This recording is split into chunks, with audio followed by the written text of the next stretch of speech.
Hello and welcome, ladies and gentlemen. It's 6 p.m. Cairo local time, and this is the Channel 2 News. I'm Henny Saif. Coming up next are the headlines making the news today. President Sisi tells the Universal Health Coverage meeting in New York, Egypt, seeks 100 million health initiatives across Africa. The UN says progress is being made in talks with Syrian government on forming a committee to draft a constitution. And the EU Brexit negotiator says it's difficult to see Brexit solution with the current UK position.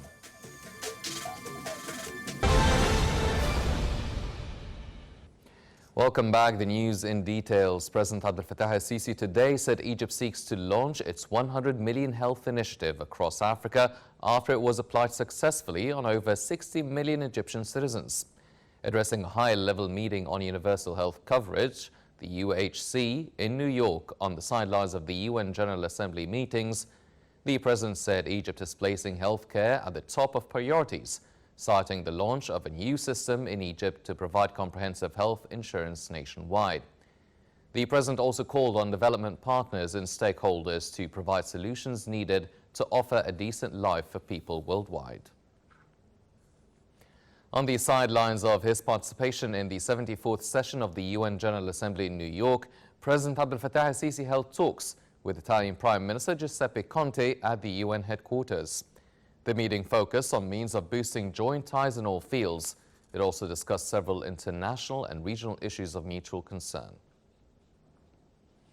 President Abdel Fattah el-Sisi is going to address a global climate change summit at the UN headquarters in New York today, on the sidelines of the UN General Assembly meetings. In his address, the president will detail the vision of Egypt, African and developing nations on global warming, regarded as an immediate threat to the world in general and to Africa in particular. The president is expected to urge more pledges by the most industrialized nations to confront global warming.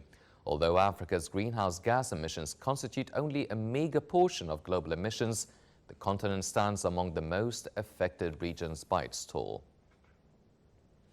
Upon arrival in New York to participate at the UN General Assembly meetings, President Abdel Fattah el-Sisi began his activities, having a dinner banquet with members of the U.S. Chamber of Commerce and separately meeting with presidents of Palestine and Sierra Leone, as well as joining a trilateral summit with leaders of Jordan and Iraq.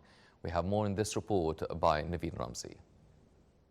President Abdel Fattah el-Sisi embarked on a series of meetings with international players and leaders in different fields upon his arrival in New York to participate at the 74th UN General Assembly meetings. At a dinner banquet that was held by the U.S. Chamber of Commerce in his honor on Sunday, President el-Sisi asserted Egypt is interested in holding direct contact with the U.S. business community in order to boost direct and open dialogue over opportunities and challenges offered by a joint action between both countries. President el-Sisi also said Egypt is interested in identifying problems facing investors and working to address them, expressing his appreciation for the role of both the Chamber of Commerce and the Egyptian American Business Council in supporting the economic and trade ties between Egypt and the United States. On their part, the representatives of the major American companies hailed the recent measures taken by the Egyptian government to improve conditions for investments in Egypt and the ongoing implementation of mega-national projects. At his residence in New York, the president held talks with Palestinian President Mahmoud Abbas and stressed Egypt will exert utmost efforts to help the Palestinian people regain their rights and establish their independent state through a just and comprehensive solution and according to the international resolutions. President Abdel Fattah el-Sisi also met with Sierra Leone President and praised the strong relations between the two countries in the light of Sierra Leone's important role in West Africa and its direct impact on the Egyptian national security. The meeting touched on the latest developments of a number of African files in light of Egypt's chairmanship of the African Union. The head of state also joined the trilateral summit meeting with Jordanian King Abdullah II and Iraqi President Barham Saleh. The trio assured their support to a political and comprehensive solution to the Palestinian cause. The three leaders also reviewed the gains achieved by their war against terrorism and the latest developments in the Middle East, as well as means of forming a unified Arab stance towards crisis in the region. The leaders also agreed to continue consultations as well as coordination to boost the Arab national security.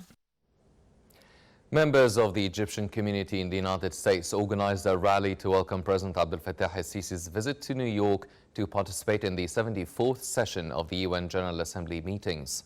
The Egyptian community in the US also expressed their support for Egypt and for its leadership and expressed their appreciation of the president's efforts, particularly in the field of development.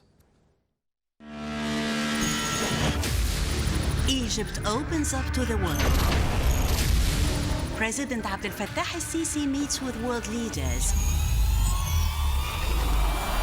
أعبر لكم عن خالص الشكر والتقدير على حفاوة الاستقبال وكرم الضيافة. Reaffirming Egypt's vision, delivering our voice abroad. لتطوير التعاون الثنائي الاقتصادي والعسكري إلى مستويات غير مسبوقة. Discussing regional and international developments. Solid and strong relations on the path of partnership and development. Prime Minister Mustafa Madbouli today said the government attaches top priorities to a visa upgrade project, a part of a new electronic visa services system that lends to undergoing digital transformation in all state sectors. This came at a meeting the Prime Minister held on following up updates of an upgrade project under implementation by the Public Authority for Visas and Ports and Management and Control. The meeting was joined by Minister of Planning, Hala Said, Minister of Finance, Mohammed Mait, and Minister of Civil Aviation, Lieutenant General Yunus Al-Masri. Prime Minister Dr. Mustafa Madbouli presided over a meeting on Monday with the main committee concerned to adjust legal statuses of a number of churches. During the meeting, the committee approved the legalization of additional 62 churches and affiliate buildings nationwide. The committee also reviewed means of providing conditions for safety standards of the churches and fulfill its state rights.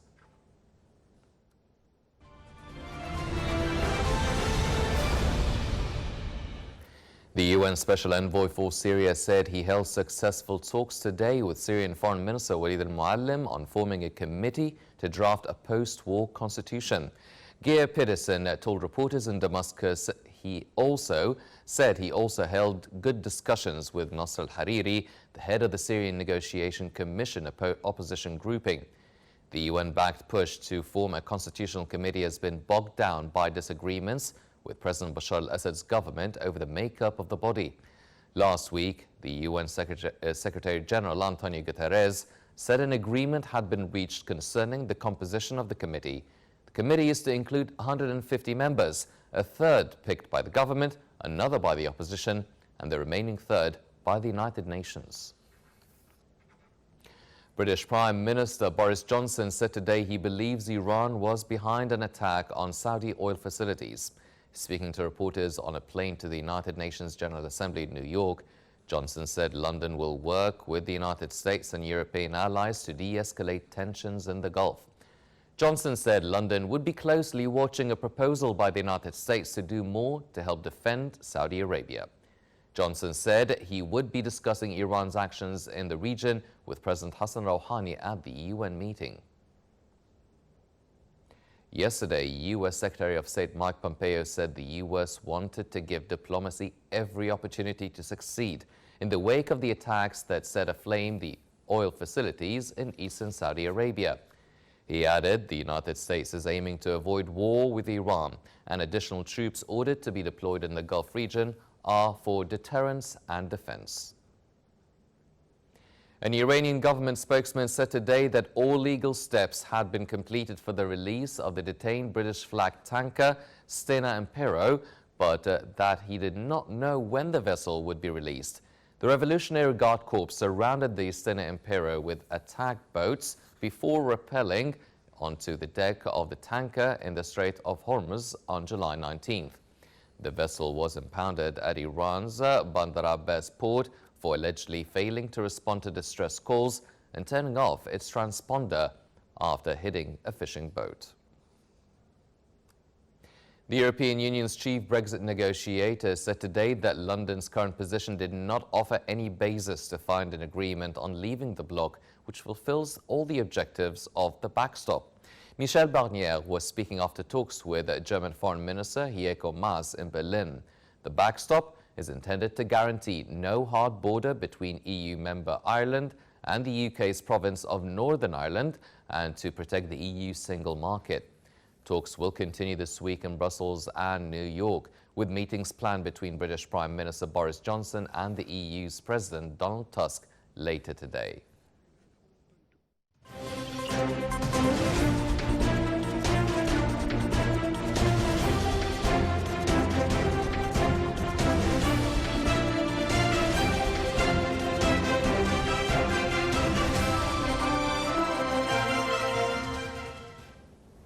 These were the political news. Now it's time for the business updates, where Egypt's stocks rebounded today, pushed by local and Arab investor purchases, with its capital reaching 7.7 billion Egyptian pounds at dealing's close. However, declines continued. The benchmark EGX 30 index dipping 0.3%. The medium-cap EGX 70 index fell almost 1%, and the broader EGX 100 index also sank 0.7%. The Ministry of Public Business Sector said today it adopted a large-scale project dubbed Gusur. The project, to be applied on October 1st and completed by April 2020, will help provide an integrated chain of transport and logistics services for investors in industry and foreign trade in Eastern Africa. The ministry noted that it will be launching a maritime passage between the Suez Gulf, Al Ain al-Sukhna port, and the Mombasa port in Kenya, asserting that such services will be provided through affiliate holding companies working in maritime and land transportation fields. China's Customs Public Authority announced today that the volume of trade with Egypt reached $7.6 billion from January to July 2019, an increase of 2.1% compared to the same period last year. The authority said that Chinese exports to Egypt amounted to $6.9 billion, and imports were estimated at $750 million in the same period. Sudan's Finance Minister Ibrahim al-Badawi said today that the country's transitional government will launch in October a 9-month economic rescue plan to stabilize the economy. Al-Badawi said that the measures will include rationalizing spending and tackling inflation, adding that subsidies for bread or petrol would continue until around June of 2020. The minister also noted that Sudanese Prime Minister will ask the World Bank for $2 billion in financial support for his country during his current visit to New York. In commodity markets, oil prices rose more than 1% on doubts about how fast Saudi Arabia can restore full crude output after an attack earlier this month on its largest processing facility. London's Brent crude futures, the international benchmark for oil, surged as much as $65.50 a barrel, a gain of over 1%. U.S. crude oil futures hiked $58.36 a barrel, an increase of 0.5%.